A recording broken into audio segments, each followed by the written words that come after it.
Hi. My name is Chris. At this exact moment in time, I am 33 years old, a mere 2 months from turning 34. I am an adult man person with insurance bills. I take my coffee with 3 creams and no sugar. I am a big fan of a glass of chocolate milk, and I like Pokémon.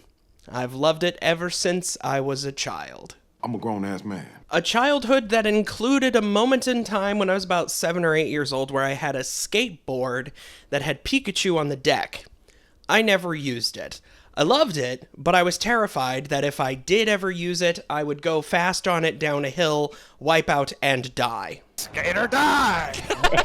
I'm gonna die! But I was overjoyed to have this skateboard because I was a massive Pokemon mark. I had the games, I watched the anime, and I, of course, had the cards. Which isn't necessarily an impressive thing, really, or even that far out of the ordinary. Several of my friends, aged 18 to 35, still like Pokemon to this day. And I do separate all of my friends into age demographics. It comes with the territory of being a marketing executive, which I'm not. Wink. But Pokemon, if you weren't aware, is ubiquitous as a franchise. Kids love it, teens love it, adults remember loving it as kids, and they're just stuck with it forever. Even if you feel as you age that every aspect of this franchise has become supremely unshittified, you still love it. I mean, I feel that way for sure. I think the anime's been treading water forever. The last time they did something interesting, they vowed never to do it again. And the games are milquetoast compared to their contemporaries. I'm not sure about Legends Pizza yet. Still too early to make a determination on that one. I haven't finished it, but... well, we'll see.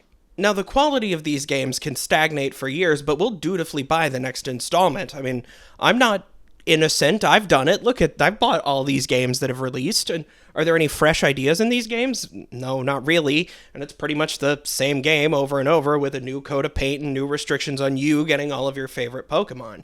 Sure, there are new regions that you can explore that are rough facsimiles of real-life places that feel eerily similar to the previous places that you've already explored, as if the City of Light and Love was ostensibly the same as the entirety of the Iberian Peninsula, where the same dead-eyed denizens go about their 12 frame per second walk cycles alongside copy-pasted houses with nothing to do but stand on a corner and play an idle animation before walking 100 steps to the left to do it all over again, if they're even granted license to do anything at all but stand still and stare into the ever-present middle distance forever and ever, amen.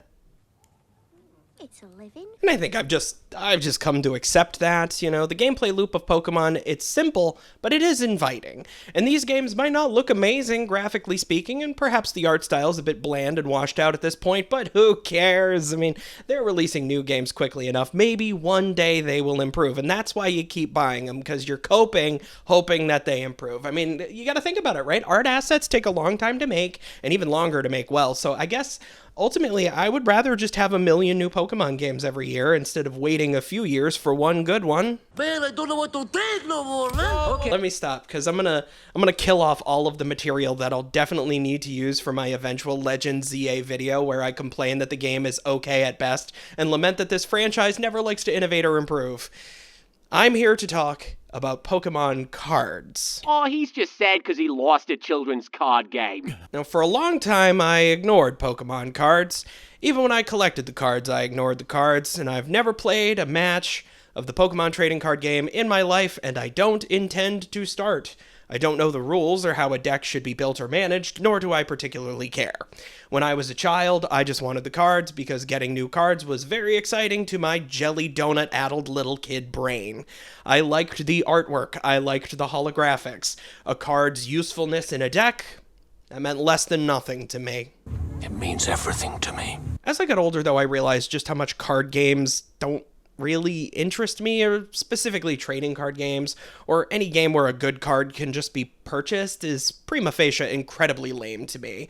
Now, obviously, there are official bodies that try and determine ban lists to make it fair for everyone, but let's be honest, my school friends in the cafeteria weren't going to call up old Johnny Card Game, the general manager of all card games that makes sure that no good cards can be used and all worldwide gentlemen's agreements are upheld. I'm also not naive. I know it's not specific to the Pokemon trading card game.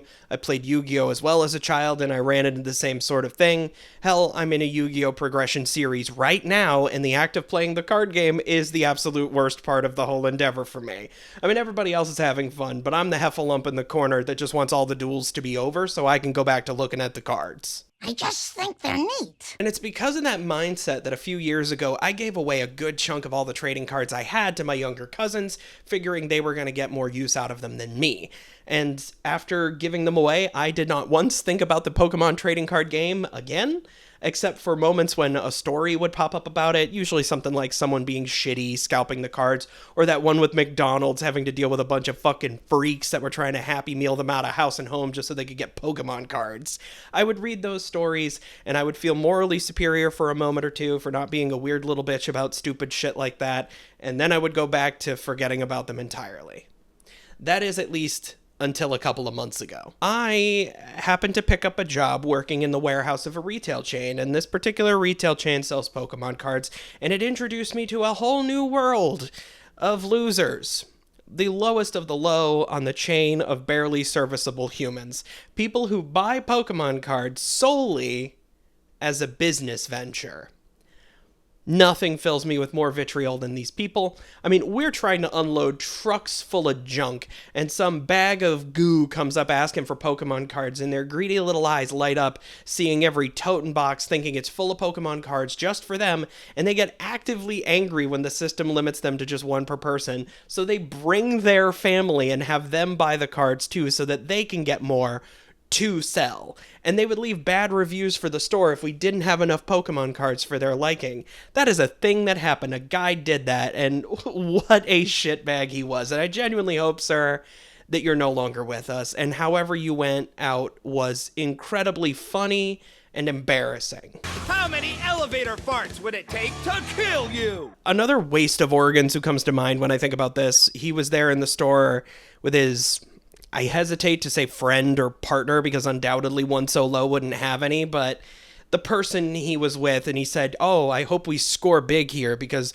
we haven't scored big at other stores." And at that moment, a Justin-loving God would have seismic tossed this little bitch into the goddamn stratosphere, because it's pieces of shit like him that are the people that ruin this for everyone else. You know, like parents who are just looking for something for their kids. They lose out because the prices get jacked up online or stock in stores is gone within seconds.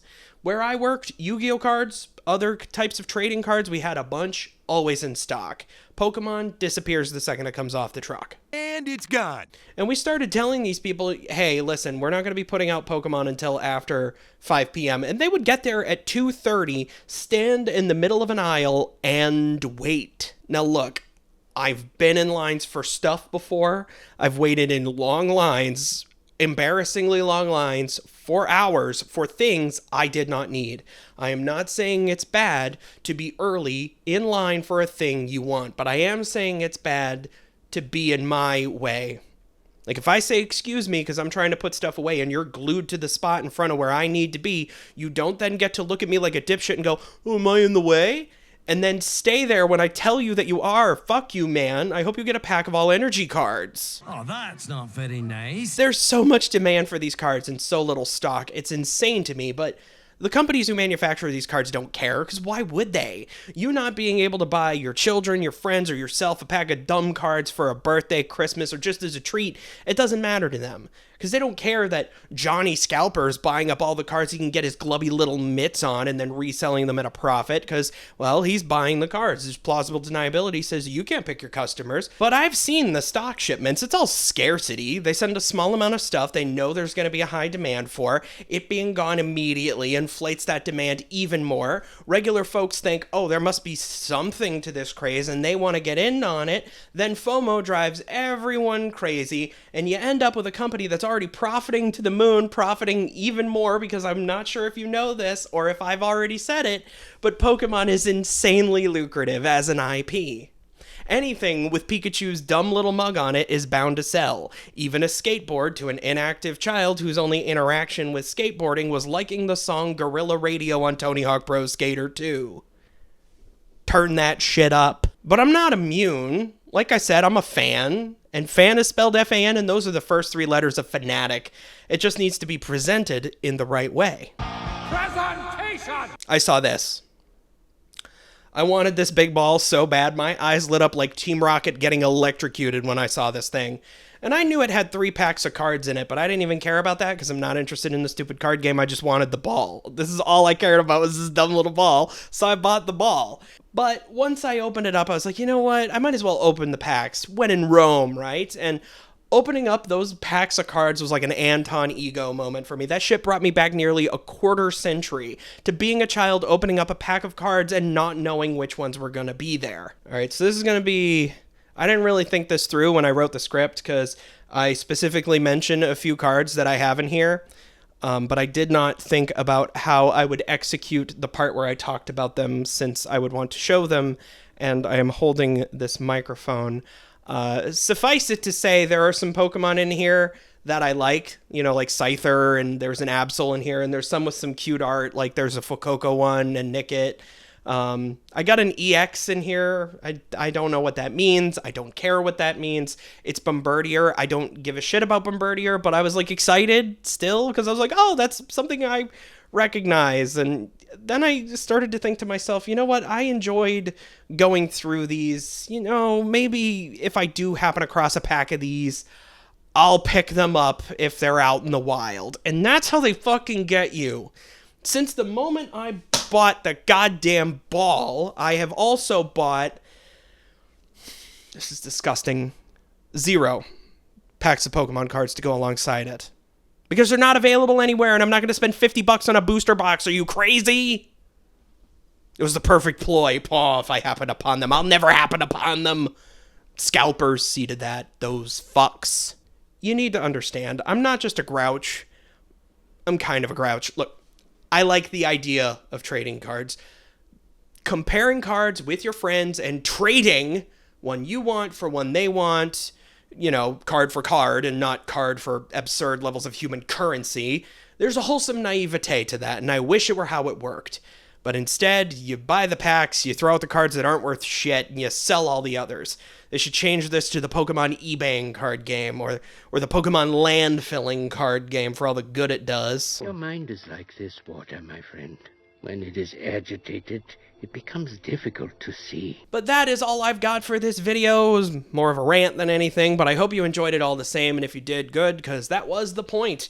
And you could prove that you liked it with a like, a comment, or perhaps even subscribing to the channel if you're so inclined. Links in the description will lead you to my other work. There is a plentiful amount of that. Join my Patreon if you'd like. Support me if you can. Love me if you must. And have a great rest of your day.